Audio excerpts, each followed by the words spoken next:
The shift away from diversity, equity, and inclusion initiatives south of the border now appear to be causing ripple effects and concern here at home, with Pride Toronto, one of the largest Pride celebrations in North America, reporting a major loss of sponsors for the upcoming June festival. Kojo Modeste is the executive director at Pride Toronto. He joins us now virtually. Thank you so much for speaking with us today. I want to get right into it. 3 major sponsors dropping out. You've said that could amount to a $300,000 loss for Pride Toronto. You haven't named the sponsors, but what's the reason you are given as to why they're backing away, and how does DI factor in? No, thanks for having me. And yeah, so the reasons that we have been given are 2 factors. One, it was a shift in mandate or shift in the work that they're doing, and also financial, just not able to financially sustain and provide that support to us moving forward. So those were the main reasons. But when I speak to my colleagues, in the US, when I speak to colleagues, in other parts of Canada, they're actually seeing similar, or in some cases, some of the same sponsors are popping up. So we know that there is some connection. All of this also happened immediately after President Trump issued his executive orders. There are so many events that take place during Pride Month all across our city here. I'm wondering what this shortfall will do to the programming you have. What impact will this have on the month?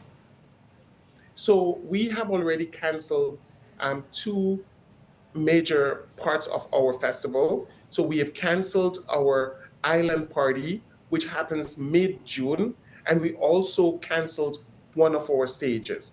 And again, I want to be very clear that there were 2 factors why we had to cancel those 2 events. It was, one, the cost of doing the festival has, since the pandemic, has increased drastically, but also now having to deal with a reduce in sponsorship. We did not want to take the risk of finding ourselves having a huge deficit in 2025. And I believe also there's going to be fewer international elements to this month's or this year's Pride Toronto month. Does that mean there's going to be more local talent, more Canadian talent coming in and being featured? Yes. So in the past, we have always had over 75% of Canadian lineup. And this year, people can expect to see a huge, even bigger Canadian lineup again. And this is really, one, it's about promoting Canadian artists, but also just not being able to afford the cost of bringing in the huge international artists that we normally do. And Kojo, I'm thinking about some past financial concerns that we've seen festivals facing here in Toronto in recent years. You have Taste of the Danforth, for instance, Just for Laughs, just some other organizations. Are you worried about the future of your organization and being able to continue operating as is? Am I worried a little bit? Yes. But one of the things that I've said, Pride Toronto have been there in the past. I'm confident in the leadership that Pride currently have. So I know we will survive the storm. However, I think festivals have to rethink. And this is where all 3 levels of government can also step in to say, you know what, we're not going to allow major festivals like Pride Toronto to go under because of a few sponsors, because of folks not wanting to support diversity, equity, and inclusion, because of the anti-trans legislations that we see going across. So I think there is opportunities here for others to step in. And I truly believe that this is what we will see happen. But Pride Toronto will continue. And I want to let the world know, I want to let the city know that we stand strong together. Toronto is built on its strength, on its diversity, and we're going to show the world that we will, despite what is happening, we will survive.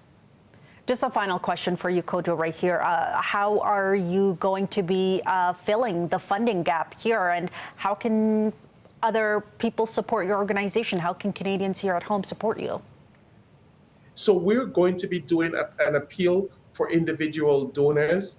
We're also going to be speaking to all three levels of government, but we're also welcoming Canadian-owned business and companies who wants to support the amazing work that we do that continues to build on the economic strength of our great city, our great province, and our great country.